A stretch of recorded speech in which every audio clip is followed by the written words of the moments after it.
تو جتنے جرم ہمارے رب کو ہمارا پتہ ہے، بتاؤ سویرے روٹی ملے، سانس ملے، شعور قائم رہے، جب مالک اتنا معاف کرتا ہے تو ہم اس کے بندوں کو کیوں نہیں معاف کرتے؟ کر دیں معاف۔ عزیز بھائیوں، اپنی زندگی میں معافی مانگنے کا مزاج بنائیں۔ آپ طلب کریں کہ یار مجھ سے غلطی ہو گئی، میں انسان ہوں۔ آپ یقین کریں ڈھیر سارے لوگ ہیں جن کے ذمہ ڈھیروں معافیاں ہیں، لیکن ان کا مزاج نہیں، ان کی طبیعت نہیں، ان کا تکبر آڑے آ گیا ہے۔ اور میرے نبی پاک صلی اللہ تعالیٰ علیہ وآلہ وسلم نے فرمایا تھا یہی بدلہ دے دو کسی کا دینا ہے تو، یہی معافی لے لو، یہی، ورنہ فرمایا یاد رکھنا قیامت کے دن تو اس طرح ہوگا کہ اگر سینگ والی بکری نے بغیر سینگ والی بکری کو مارا ہوگا اسے بھی قیامت میں بدلہ دینا پڑے گا۔ یہی معافی تلافی لے لو، یہی۔ تو ہمارے ہاں مزاج نہیں، مزاج بنائیں نا آپ، معافی کا مزاج بنائیں۔ رسمی ویسے معافیاں مانگتے ہیں، آج پہ جا رہا ہوں بھائی اگر کوئی ہو گئی تو معاف کر دینا، یہ تو رسم ہے، تو بڑی دنیا ادا کرتی۔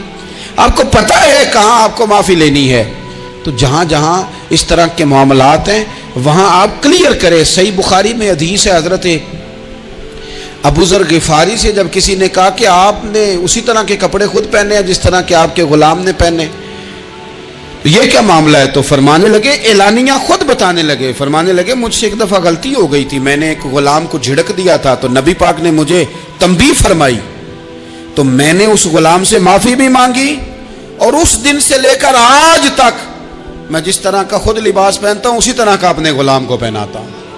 تو وہ خود بیان کر رہے ہیں، وہ لوگ اظہار کر رہے ہیں کہ ہم نے یہاں نبی پاک علیہ الصلوۃ والسلام کے تنبیہ کرنے پر ہم نے اپنے غلام سے، خادم سے یا کسی غلام سے معافی مانگی۔ تو معافی مانگنے سے بندے کا قد کبھی چھوٹا ہوتا ہے؟ میرے نبی پاک علیہ السلام نے فرمایا جو معافی مانگ لے اللہ تو اس کی عزت میں اضافہ کر دیا کرتا ہے۔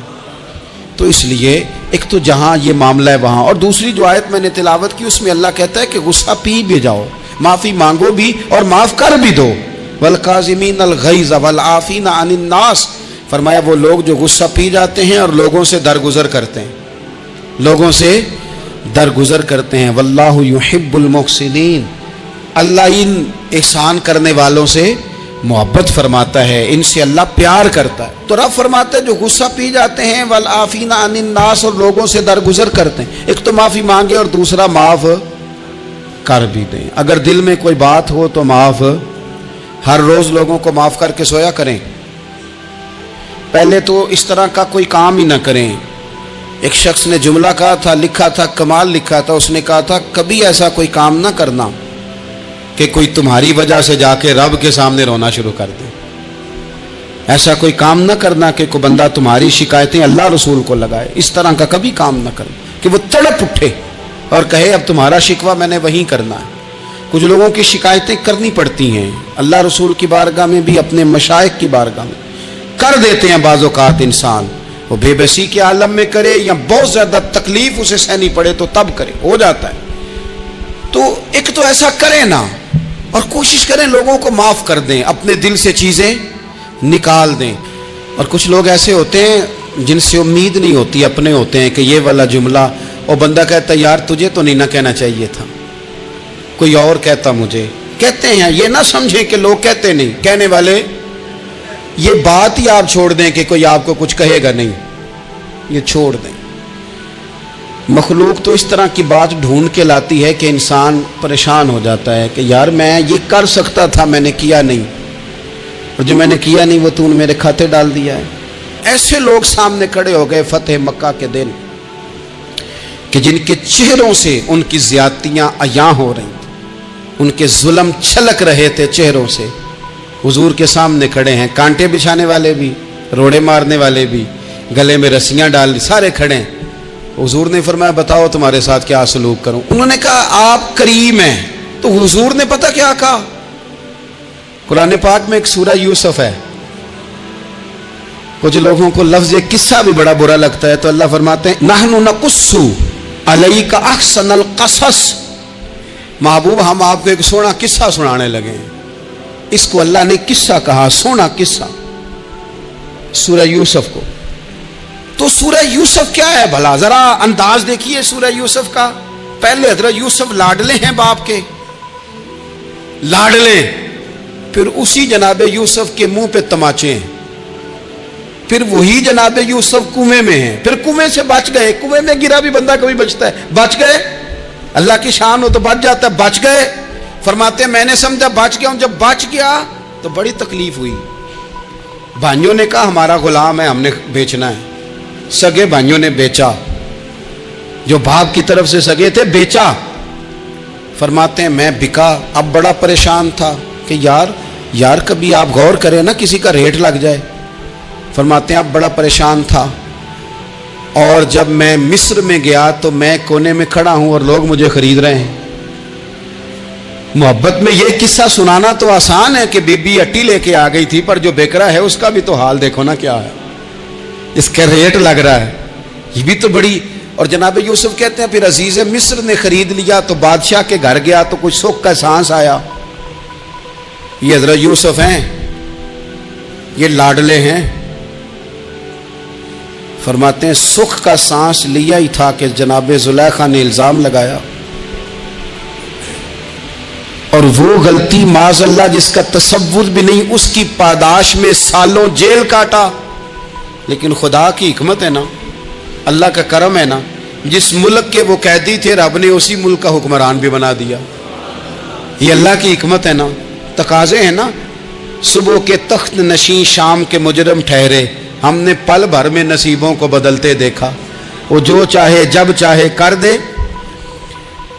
تو جب وہی بھائی مجبور ہو کر سوالی بن کر سامنے آئے ہیں، پتہ کیا ہوتا ہے، بندہ معاف کر دیتا ہے. بہت سارے لوگ معاف کرتے ہیں پر کہانیاں سنا کے، پتہ جے نا ادو کی آکھیا سا جے، پتہ جے نا ادو کی کیتا سا جے، پھر پتہ جے نا تسی اے بھی آندے سو. یہ ساری کہانیاں سنا کے.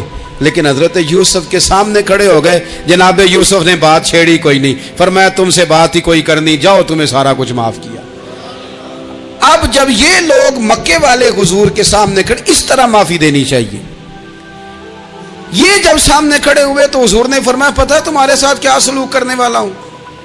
کہا حضور نہیں. فرمایا وہی جو جناب یوسف نے بھائیوں کے ساتھ کیا تھا. پچھلا صفحہ پلٹنا ہی کوئی نہیں، جاؤ تمہیں معاف کیا، جاؤ تمہیں معاف کیا، جاؤ تمہیں معاف کیا. اور صرف معاف نہیں کیا، ساتھ عزت بھی دی.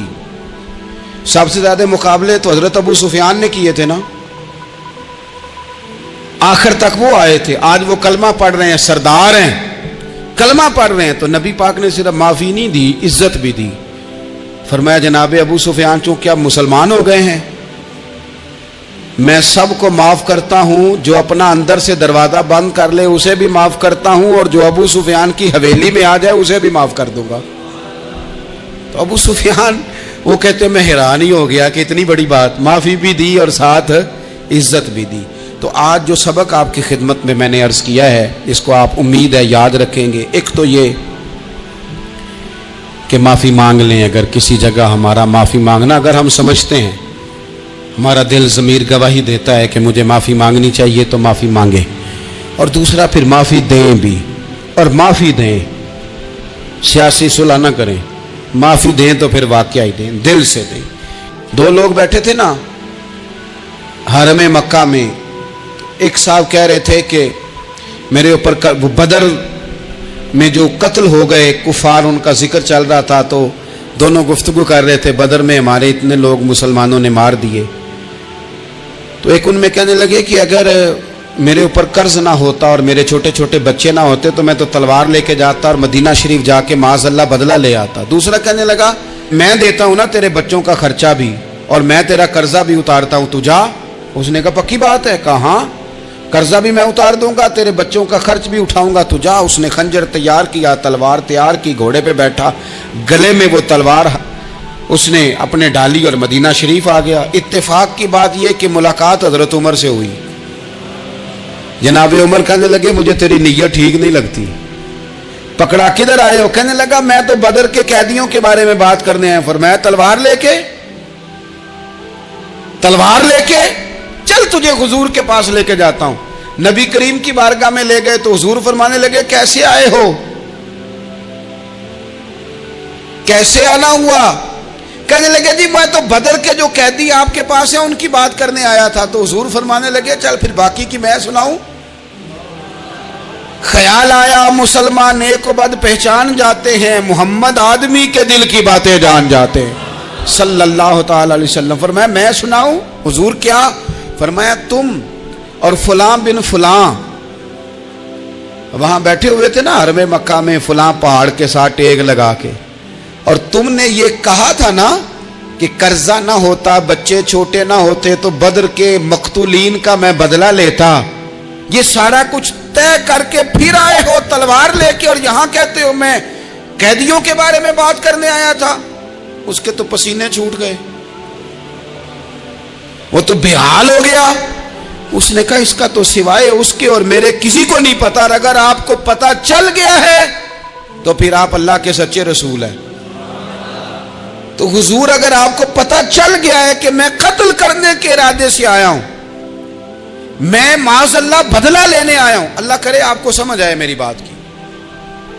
یعنی ایک تو یہ ہے کہ بندہ وہ پکڑا گیا ہے، اور ایک یہ کہ کسی کو پتا چل گیا ہے کہ یہ اس کام آیا ہے. پھر لوگ جب معافی دیتے ہیں تو بڑی کہانیاں سنا کے دیتے ہیں، ایسے نہیں دیتے. حضور اب آپ کو پتا چل گیا ہے تو کیا کریں گے؟ تو حضور فرمانے لگے تو بتانا تیرے ساتھ کیا کریں. اس نے کہا کہ میں نے سنا ہے آپ معاف بڑا کر دیتے ہیں. یعنی یہ گھر سے کوئی پیار کرنے نہیں آیا، پھولوں کا گلدستہ لے کے نہیں آیا، تلوار لے کے آیا، لیکن یہ میرے محبوب کا حوصلہ ہے. اور آیا بھی عین مسلمانوں کے بیچ ہے، جو چاہیں اس کے ساتھ کر سکتے ہیں. اس نے کہا معاف کر دیں، تو حضور نے فرمایا جا میں نے معاف کیا. حضور نے معاف کیا. وہ کہتا حضور معاف کر رہے تھے اور رب میرے دل میں ایمان کو تازگی عطا فرما رہا تھا. حضور نے معاف کیا اور میں نے کلمہ پڑھنا شروع کر دیا.